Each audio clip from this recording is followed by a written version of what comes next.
What's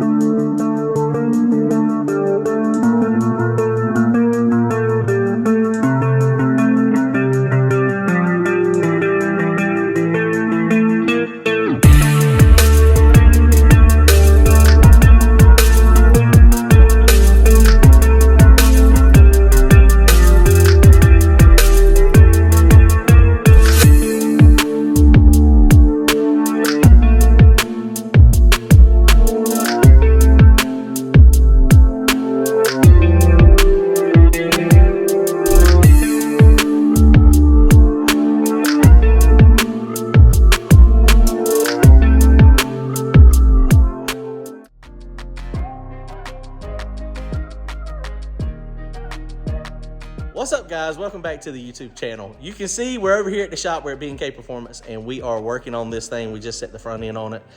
That is kind of like mock-up. So we had the turbo sitting on it, and the turbo was like to the top of the roof, it felt like.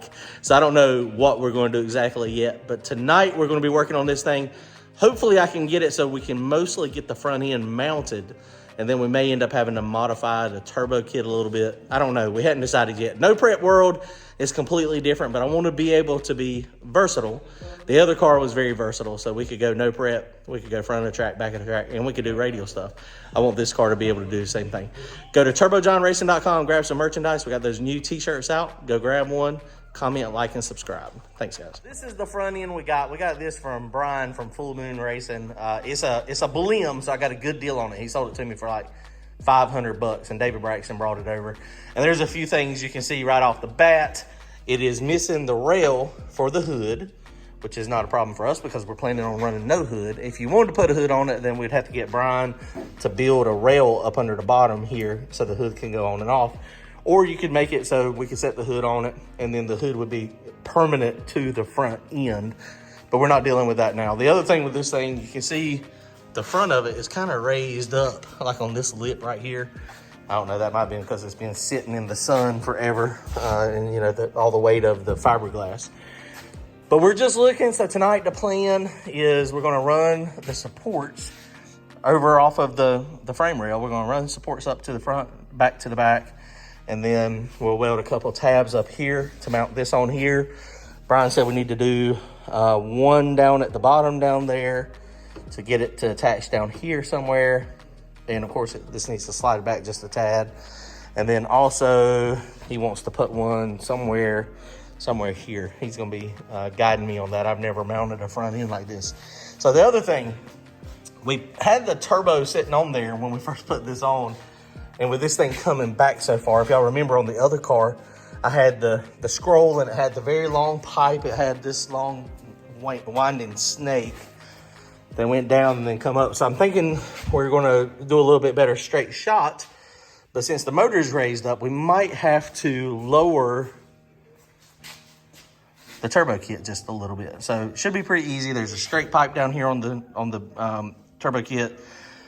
And there's a straight pipe over there. So literally what we'll do is hack it off, add 3 inches, maybe 4 inches, and then drop the turbo back down. Now we gotta be careful not to go too low. I don't know if we're gonna do that or not, guys.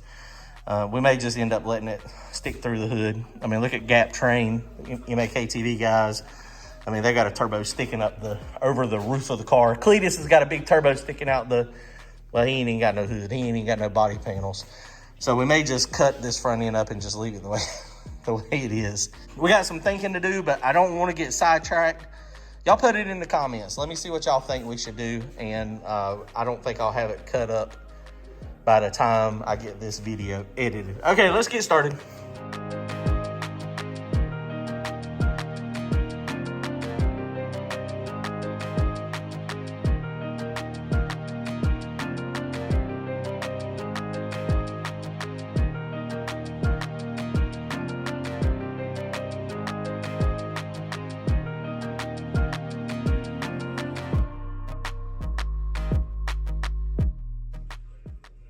Okay, so that's mounted. We just MIG welded this up. This is actually chromoly, this tube right here, but the front here is mild steel. So that is welded pretty good. I think we're in good shape there. I got it on widescreen. It is square. It's not well, when you put it on the wide view, it makes it look like it's not square at all, but it is. So this is good. I was thinking about possibly doing another, like a support bar here. I don't know if it's necessary or not. Brian doesn't think so, but I may, or it could come from up here down to here. But if you think about it, the pressure is from here back. I mean, it tries to, you know, twist this together, but we've got a rigid motor plate, and so that holds it together as well. For a long time on my other car, I actually didn't even have anything up here, so that's not that bad. So now we got to decide if we're going to cut this off. This was 3-inch, and then I nicked it down to 2.5 right here. So now I got to decide if I'm going to cut all this off and drop the turbo here. I may go ahead and do that. I mean, it will be easy to do. All you gotta do is cut it right here, and this is mild steel, so all I gotta do is have a little extension. And actually, what would be really easy to do would be to go buy 2.5 for 2.5. That's already flared on the end, the muffler pipe, and then that way it's not a butt joint, it's a slip joint. It'd be real easy to weld and get it back together. So I may do that. The other thing I'm going to do, I don't know if y'all remember this is my fuel filter. This is an old Peterson. It's 100 micron. It's got a stainless steel element in it. And I had it over here because of, you know, I had pretty long lines. But I think what I'm going to do is I'm going to make another line. I'm going to actually mount it right here off of the motor. And I'll get me a clamp to somehow mount it to this motor plate. And then that way all I got to do is do 290s. Actually 190 in a straight. If I get this at the right angle and not too high up, then I think that'll clean the engine bay up a little bit too. Actually, you know, I might not even need, I won't even need to mount that by the time I do the 90 and the straight, and then this fitting down here, I mean, that's not going to go anywhere. I might have to wrap it in a piece of rubber or something just so it doesn't have any issues. Let's take this fuel filter apart. I haven't taken this fuel filter apart in a while, so let's see if we got anything in it. I know I may be getting sidetracked a little bit here, but while it's apart, it's a good idea to do this. Occasionally, just clamp it into vise.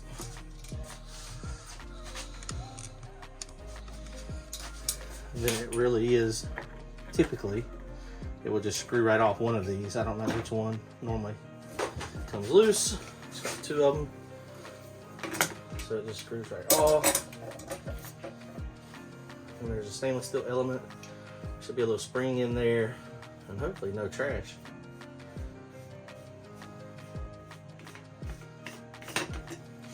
There's the spring.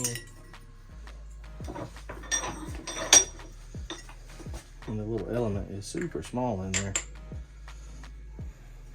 I have to stick something in there. Oh, that's the pick that I stabbed my hand with last time. So let's make sure we don't do that again. I thought I might need to have something more blunt. It's not going all the way to the end. I don't want to push on it too hard with something short. We're gonna get a screwdriver. Alright, so popped it out. Oh my goodness. That is bad, guys. Wow, look at that.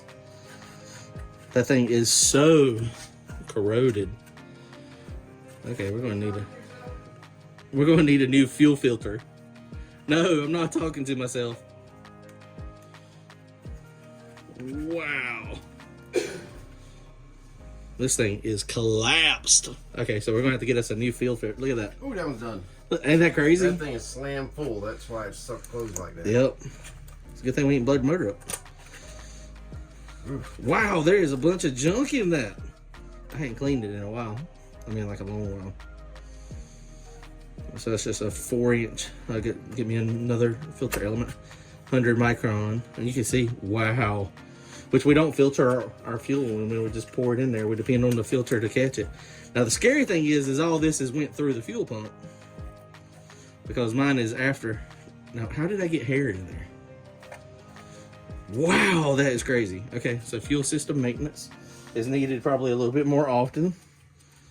Okay, but luckily, I mean, Peterson, I mean, they make these. I think this was originally, I bought it off of a NASCAR car. So it was probably like that thing's been on that car for years. Yeah, it's probably, I think it was probably all, like a fuel filter, I mean like an oil filter or transmission filter or something like that. We're gonna pick up 500 horsepower. All right.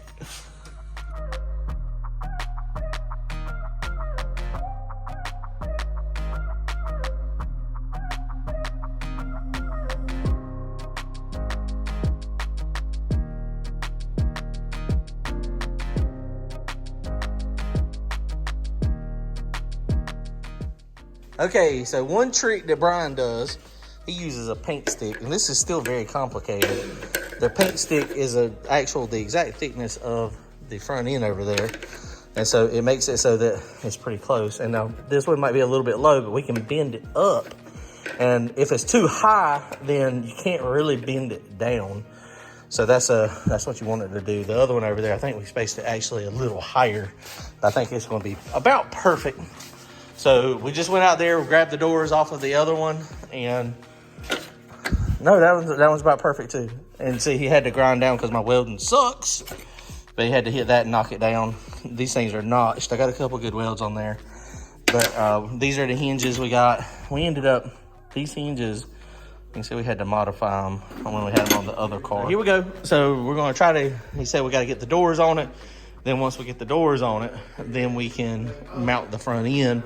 And there'll be a couple more over here. I've never done this, so luckily he is guiding me and helping me. So here we go.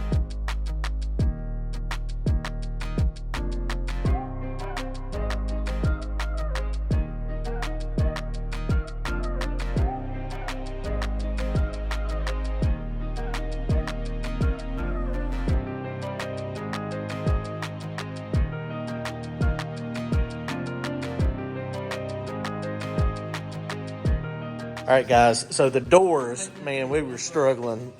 Brian had to rebuild the latch or the hinge. And the latch over here is screwed up from where it's never really shut good. So it's busted through, so he's gonna have to fiberglass that. So this front end, like I was saying, is pretty warped up. He's got those two Zeus fasteners on it, and you see it is warped. But he thinks he can heat it up and get it back into shape. And this thing is, I mean, it is definitely a $500 front end. But, you know, from down here, it doesn't look too bad. It'll be a solid, what, 20-footer?